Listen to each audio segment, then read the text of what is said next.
उस मैसेज को पढ़ने के बाद फिर बरसात में भी उसका चेहरा सूरज की तरह खिल उठा था। लकी ने इस मैसेज को पढ़कर खत्म किया ही था कि उसके फोन पर बारिश की बूंदें जमा होने लगी थी। लकी ने थोड़ी देर की खुशी मनाने के बाद याद किया कि वो सच में गरीब नहीं था। असल में उसके परिवार ने उसे एक परीक्षा में डाल रखा था जिसका नाम था गरीबी अभ्यास परीक्षा। इस परीक्षा के तहत लकी को अग्रवाल खानदान में उसके नाम की जमीन और जायदाद पर तभी हक मिलने वाला था जब वो इस परीक्षा को पास कर लेता। अचानक से उसे याद आया कि वो गरीब नहीं था बल्कि गरीब होने की परीक्षा दे रहा था। हालांकि परीक्षा देते देते उसे 8 बरस हो चुके थे, इसलिए उसे एहसास होने लगा था कि वो कभी परीक्षा को पास ही नहीं कर पाएगा और हमेशा हमेशा के लिए गरीब ही रह जाएगा। अच्छा हुआ चली गई, अब मिलना कभी। लकी ने होटल की तीसरी मंजिल की ओर देखा और पानी के अंदर ही अपना पैर पटक दिया। वो डिंपल को कोस रहा था। उसने अपनी मोटरसाइकिल उठाई और फिर से चमन मेडिकल स्टोर जाने के लिए मुड़ने लगा। अगले दिन जब लकी की आंख खुली तो वो सीधा उठा और तैयार होकर शहर के सबसे बड़े बैंक न्यू सिटी बैंक पहुंच गया। न्यू सिटी बैंक न सिर्फ शहर का सबसे बड़ा बैंक था बल्कि वो सबसे अमीर बैंक भी था। वहां पर शहर के सबसे अमीर लोगों के ही पैसे जमा किए जाते थे। लकी वहां पैसे को निकलवाने के लिए जा रहा था। New city bank south Delhi में बसा हुआ था और उसके दरवाजे के बाहर महंगी से महंगी गाड़ी खड़ी थी। भाई अब इसमें से कौन सी नई गाड़ी लेगा, लकी ने मन ही मन सोचा। उसे यकीन नहीं हो रहा था कि कल तक तो वो एक मोटरसाइकिल तक नहीं खरीद पा रहा था और आज वो एक कार और वो भी इतनी महंगी कार खरीदने की सोच रहा था। फिर उसने अपनी नज़र गाड़ी पर से हटाई और बैंक के अंदर जाने लगा। उसने देखा कि बाहर बहुत भीड़ थी और महंगे से महंगे कपड़े पहने लोग बैंक के अंदर जा रहे थे। कहाँ दवाओं की बदबू और कहाँ ये खुशबू। उसने एक बहुत ही गहरी सांस के अंदर ज्यादा से ज्यादा खुशबू को समेटने की कोशिश करते हुए अपने मन में सोचा, लेकिन अगले ही पल उसके मन में संकोच पैदा हो गया था। रातों रात लकी की किस्मत तो बदल गई थी लेकिन उसके कपड़े नहीं बदल पाए थे। इतने बड़े बैंक में वो वही कपड़े पहनकर आ गया था जो वो अक्सर अपने काम पर पहनकर जाता था। पैसे लेते ही ना सबसे पहले नए कपड़े खरीदने हैं, लकी ने अपने आप से कहा और फिर बैंक के अंदर दाखिल होने लगा। जैसे ही उसने दरवाजे को धक्का दिया उसे आवाज आई, आउच। लकी थोड़ा सा हड़बड़ी में दिखाई दे रहा था और इस जल्दबाजी के चक्कर में वो एक लंबे बाल वाली लड़की से जा टकराया था जो कि उसके बगल में ही चल रही थी। माफ करना, मैं आपको देख नहीं पाया, सॉरी। लकी ने तुरंत उससे हाथ जोड़कर माफी मांगते हुए कहा। उस लड़की ने इतने अच्छे कपड़े पहन रखे थे कि उसे देखकर ही लग रहा था कि वो किसी अमीर घराने की लड़की थी, इसलिए सॉरी बोलते वक्त ना चाहते हुए भी लकी के हाथ उसके सामने जुड़ गए थे। लेकिन जब उस लड़की ने लकी के कपड़े और उसके होलिये को देखा तो उसने अपनी नाक बाहों से कोड़ ली। वो लगभग हर रोज इस बैंक में आया और जाया करती थी लेकिन उसने आज तक इस बैंक के अंदर लकी जैसे फटीचर आदमी को घुसते हुए नहीं देखा था। उसके बालों में से आंवले के तेल की गंध आ रही थी। उसने गुस्से भरी नजरों से लकी की ओर देखा और बोली, क्यों नहीं देख पाए? मैं क्या ट्रांसपेरेंट हूँ? तुम्हें इतनी बड़ी लड़की दिखाई नहीं देती? इससे पहले की बात आगे बढ़ती उस लड़की ने देखा कि इस बैंक की मैनेजर यास्मीन पटेल उन दोनों की ओर बढ़ी चली आ रही है।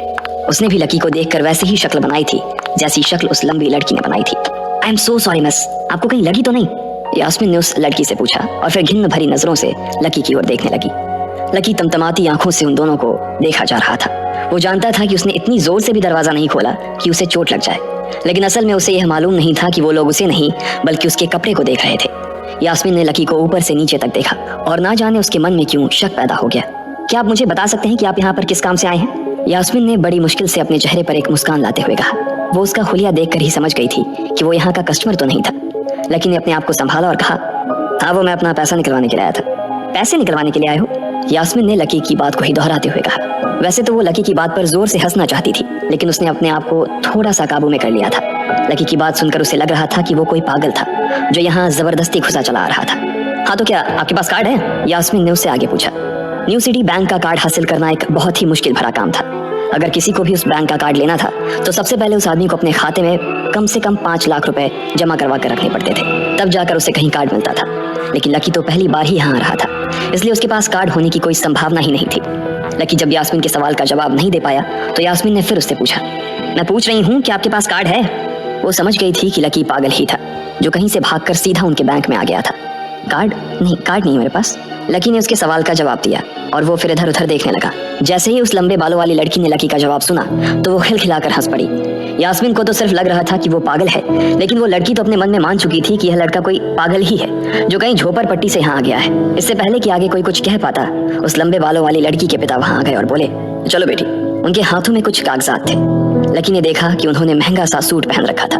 उस लड़की ने यास्मीन के दोनों हाथों को पकड़ा और बोली, यास्मीन देखो, अगर इस तरह के सड़क छाप लोग तुम्हारे बैंक में ऐसे ही घुसते चले आए ना और बाकी कस्टमर्स को परेशान करने लगे तो तुम्हारे बैंक की इमेज और उसके शेयर्स दोनों को काफी नुकसान होगा। एक मैनेजर होने के नाते तुम्हें इन सब चीजों का ध्यान रखना चाहिए। मुझे उम्मीद है कि आगे मेरे साथ ऐसा कुछ नहीं होगा। उस लड़की ने कहा और अपने पिता के साथ बैंक के बाहर चली गई। अपना ध्यान रखना कोयल मैडम, मैनेजर ने उसकी गाड़ी तक छोड़ने के लिए आते हुए कहा। आज तो वो बाल बाल बच गई थी। कोयल और उसके पिता इस बैंक के सबसे पुराने और सबसे वफादार कस्टमर्स थे। अगर आज यास्मीन उन्हें नाराज कर देती और वो उसके बैंक से अपना खाता बंद करवा देते तो शायद यास्मीन की नौकरी तक जा सकती थी। और यह सब हो रहा था उस पागल लकी की वजह से। इसे जल्द से जल्द यहाँ से भगाना पड़ेगा, यास्मीन ने अपने आप से कहा और फिर बैंक के अंदर आने लगी। यास्मीन उसे अपने बैंक से बाहर निकालने के तरीके के बारे में सोच रही थी, मगर जैसे ही वो बैंक में दाखिल हुई उसने देखा कि लकी वहां था ही नहीं। अरे अब ये कहाँ चला गया, उसने अपने आप से पूछा। वो इधर उधर देखने लगी लेकिन लकी वहां भी नहीं था। यास्मीन को अच्छे से पता था कि वो उसके सामने तो बाहर नहीं निकला था, इसका मतलब था कि वो बैंक के अंदर ही था, लेकिन यास्मीन उसे ढूंढ नहीं पा रही थी।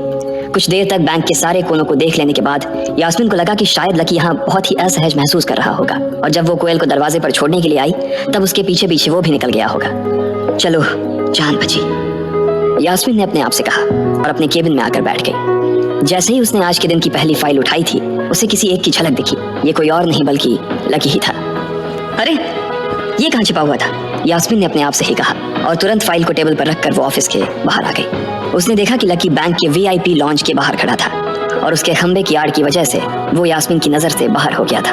अब यास्मीन को तो वो मिल गया था, लेकिन उसके लिए उससे भी बड़ी एक और मुसीबत खड़ी हो गई थी।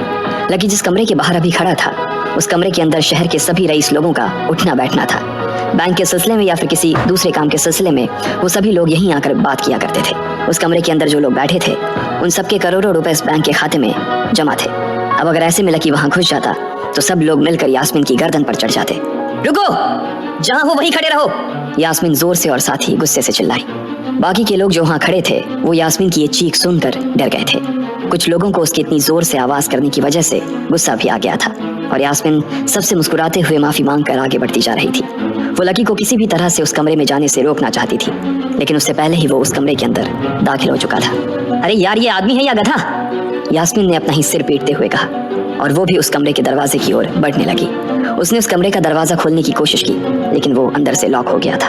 बाप रे, ये कैसा आदमी है, बिना परमिशन के अंदर घुसा तो घुसा लेकिन दरवाजा भी अंदर से बंद कर लिया। अब यास्मीन की सांसें फूलती जा रही थी, उसे बहुत डर लग रहा था। उसका जी यह सोचकर घबराए जा रहा था कि ना जाने अंदर लकी और उस रिलेशन मैनेजर के बीच क्या हो रहा होगा। इधर जैसे ही लकी कमरे में दाखिल हुआ वहां का कस्टमर रिलेशन मैनेजर जो कि सोफे पर फैला हुआ था वो उसे देखते ही अचानक सीधा बैठ गया। हेलो सर, कैसे हैं आप? उसके मुंह से बिना लकी को देखते हुए ये शब्द निकले।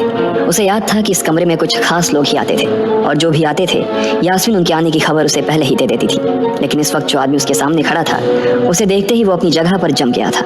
ना तो वो कहीं से भी VIP लग रहा था और ना ही वो उसका कोई रिश्तेदार था। कौन हो भाई तुम, क्या चाहिए तुम्हें? उस मैनेजर ने 20 साल के जवान लड़के को देखते हुए कहा। मैं यहाँ अपना पैसा लेने आया हूँ, लकी ने सीधे मुद्दे की बात को मैनेजर के सामने रखते हुए कहा। तुम्हारे पास हमारा सुप्रीम कार्ड है? मैनेजर ने उसे ऊपर से नीचे तक देखा और पूछा। नहीं नहीं, मेरे पास कोई कार्ड नहीं है, लकी ने कहा। तो फिर हम तुम्हें कोई पैसा नहीं दे सकते, चलो अभी दरवाजा खोलो और सीधा बाहर निकलो, मैनेजर ने कहा और सोफे पर से उठ गया। नहीं, मैं अपना पैसा लिए बिना नहीं जाऊंगा यहाँ से, लकी भी जिद पर अड़ गया। अरे बोला ना, बिना कार्ड वाले को पैसा नहीं मिलता है, और वो भी पैसा होगा तब तो मिलेगा ना, मैनेजर ने उसके करीब आते हुए कहा। अरे पैसा है तभी तो निकालने आया हूँ सर, लकी ने कहा। देख, फालतू की बहस मत कर सुबह सुबह, वरना मैं सिक्योरिटी को बुला लूंगा तो वो लोग मार मार कर बाहर निकालेंगे तुझे। लकी यह सुनकर घबरा गया था। मैनेजर के चेहरे का गुस्सा उसे साफ नजर आ रहा था, लेकिन ऐसा भी नहीं था कि वो झूठ बोल रहा था। भले ही उसके पास कार्ड नहीं था, लेकिन इसका मतलब ये नहीं था कि वो अग्रवाल खानदान का लड़का नहीं था। जैसे जैसे मैनेजर उसकी ओर बढ़ता चला जा रहा था लकी का डर भी बढ़ता जा रहा था। मैनेजर को लग रहा था कि वो कोई संकी था और वो उसे धक्का मारकर बाहर निकालने के लिए आगे बढ़ ही रहा था कि अचानक घबराए हुए लकी के दिमाग में एक आइडिया आया। फिंगरप्रिंट, उसने अपना अंगूठा कमरे में मौजूद उस मैनेजर के सामने उठाते हुए कहा। फिंगरप्रिंट? कौन सा फिंगरप्रिंट? मैनेजर ने चौंकते हुए पूछा। अरे आपने कहा ना कि आपको कार्ड चाहिए, पर मेरे पास कार्ड नहीं है, फिंगरप्रिंट है, और मुझे मालूम है कि आपके यहाँ फिंगरप्रिंट से भी पैसे निकलते हैं। ये कहते ही लकी ने एक राहत की सांस ली थी, लेकिन मैनेजर को यह समझ नहीं आ रहा था कि आखिर लकी को फिंगरप्रिंट की जानकारी मिली कैसे। तुम फिंगरप्रिंट यूज करना चाहते हो? मैनेजर ने लकी को घूरते हुए पूछा। लकी की शक्ल और उसका हुलिया मैनेजर के लिए उसकी बातों से मेल नहीं खा रहा था। हाँ, मैं फिंगरप्रिंट यूज करना चाहता हूँ सर, लकी ने सीना चौड़ा करते हुए कहा। उसे इस तरह देख तो मैनेजर और भी कंफ्यूज हो गया था। मैनेजर ने सोचा कि उसे एक चांस देना चाहिए, इसलिए उसने लकी को फिंगरप्रिंट इस्तेमाल करने की इजाजत दे दी थी। वो अपनी टेबल के पास गया और उसके दराज में फिंगरप्रिंट वाली मशीन ढूंढने लगा। 2-3 ड्रॉर में झांकने के बाद आखिरकार उसे वो मशीन मिल गई थी। चुपचाप यहाँ पर अपना अंगूठा लगाओ, मैनेजर ने मशीन को आगे बढ़ाते हुए लकी से कहा। लकी ने अपनी फटी हुई पैंट के पिछले हिस्से में अपना अंगूठा पोंछा और फिर उस मशीन पर लगा दिया। 2 सेकंड बाद मशीन में से एक आवाज आने लगी। उसके अंदर एक लाल बत्ती चल रही थी और वो जोर जोर से बीप कर रही थी। देखा, तुम्हारा फिंगरप्रिंट मैच नहीं कर रहा है। मैंने पहले ही बोला था कि कोई खाता नहीं है इस बैंक में तुम्हारा। मैनेजर ने लकी को ऐसे देखा जैसे वो कोई बड़ा अपराधी था।